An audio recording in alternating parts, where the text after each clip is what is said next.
hala önderlikle bir görüş söz konusu değil. Onun fikriyle yol alma var, onun zikriyle yol alma var. Barış'a belki onun sayesinde bir ulaşma var.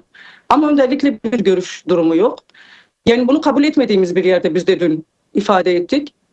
Kesinlikle bu sıfatın atfedilmesi gerektiğini söyledik.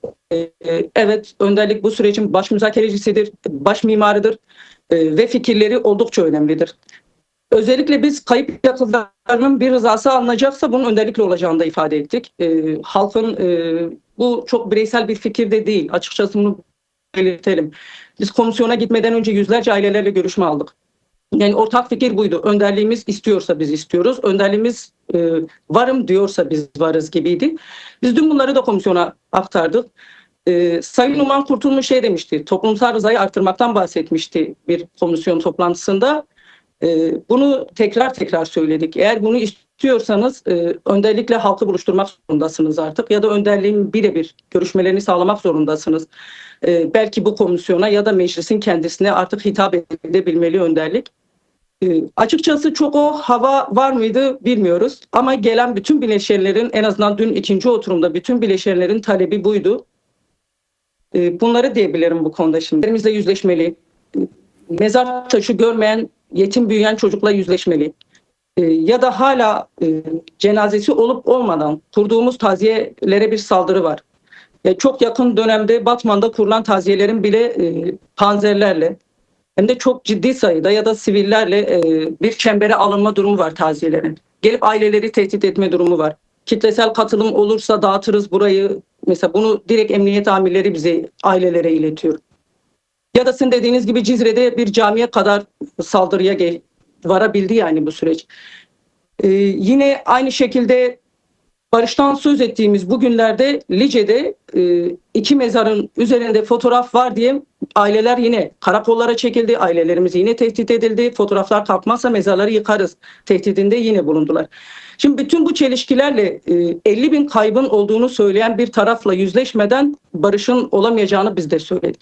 Yani siz devlet tarafından bir kayıplara şey derken ama Kürt halkının 50 bin ilanı ettiği kişilere eğer siz leş derseniz çok onurlu bir barış olmaz yani.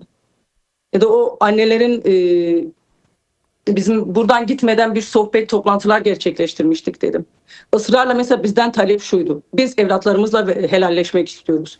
Bize onurlu bir barış bahşedilsin artık. Yani bir annenin yüreği bunu diyebiliyorsa o helalleşme olmadan, yüzleşme olmadan açıkçası onurlu bir barışın olabileceğine biz de inanmıyoruz. Yani o 90'lı yıllarda sokakta öldürülmüş insanların çocuklarıyla biz helalleşmek zorundayız. Onlara bir mezar taşı sözü vermek zorunda bu komisyon. Belki bu komisyon değil ama kendi bünyesinde kuracağı hakikatlerle yüzleşme veya hakikatleri araştırma artık adına ne diyeceklerse öyle bir komisyon bölgeye gelebilmeli, yüzleşebilmeli ve gerçekten var olmayan o kemiklerimizden helallik isteyebilmeliyiz.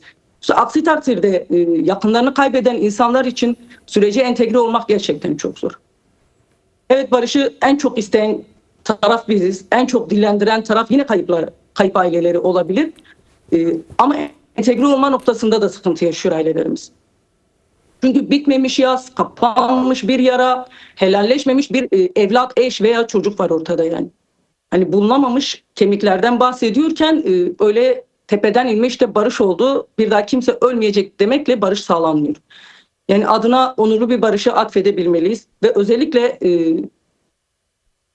yani mezarlarımızla o ya da olmayan mezarlarımızla helalleşmeden açıkçası sürecin çok ilerleyebileceğine de inancımız yok. Bunu dün de beyan ettik. Önderiyle şu an masadasınız yani baş müzakereci olan olarak siz de tanımlıyorsunuz aslında. Ya da hala leş diyerek ya da bizden önceki oturumda onların katılımcıları hala bize yönelik aynen bu ifadeler. İşte öldürülen teröristler, leşler.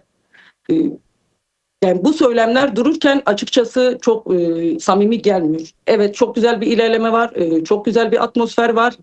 Belki dün bunu orada da gördük. Atmosfer gerçekten umut vericiydi. Yani böyle barışa çok yakın olduğumuzu hissettiğimiz bir anda ama bu dille de rıza, işte o toplumsal rıza sağlanmamış oluyor. Çelişkileri kendi içinde yaşıyorlar.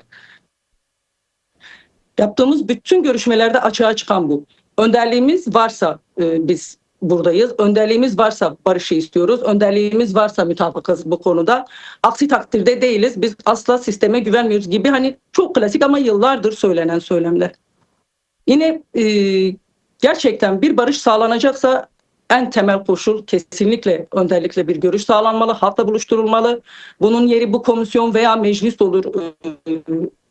Bilemiyorum şu an ama mutlaka artık halkla buluşturulması gerekiyor.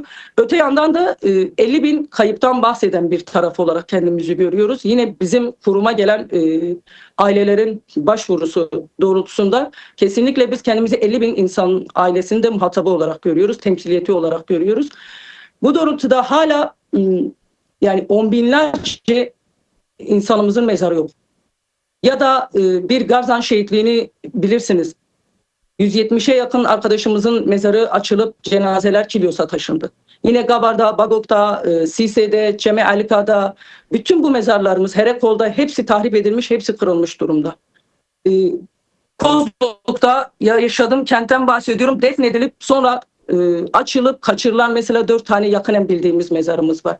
Bir de sokak ortasında Hizbullah döneminde öldürülen onlarca, yüzlerce belki insan vardı Batman'da. Hala kaçırılan, ailesine cenazesi teslim edilmeyen. Şimdi bütün bunlara bir çözüm bulmadan ya da ailelerin belki bu gidişatı biraz daha kolaylaştıracak teknik bir çalışma yapmadan, DNA bankaları oluşturulmadan, bu mezarlara gerçekten saygı duymadan, helalleşmeden ya da bu coğrafyadaki yüzlerce üst üste defnedilmiş toplu mezarları açmadan bunlar isimleri işte onların kimsesiz dediği ama bizim isimsiz dediğimiz mezarlara bir isim verilmeden açıkçası çok bir şey olmuyor. O helalleşme olmadan yürek hep buruk kalıyor diyoruz ya. Yani evet bir barış sağlanacak. Buna şüphesiz kaygımız yok.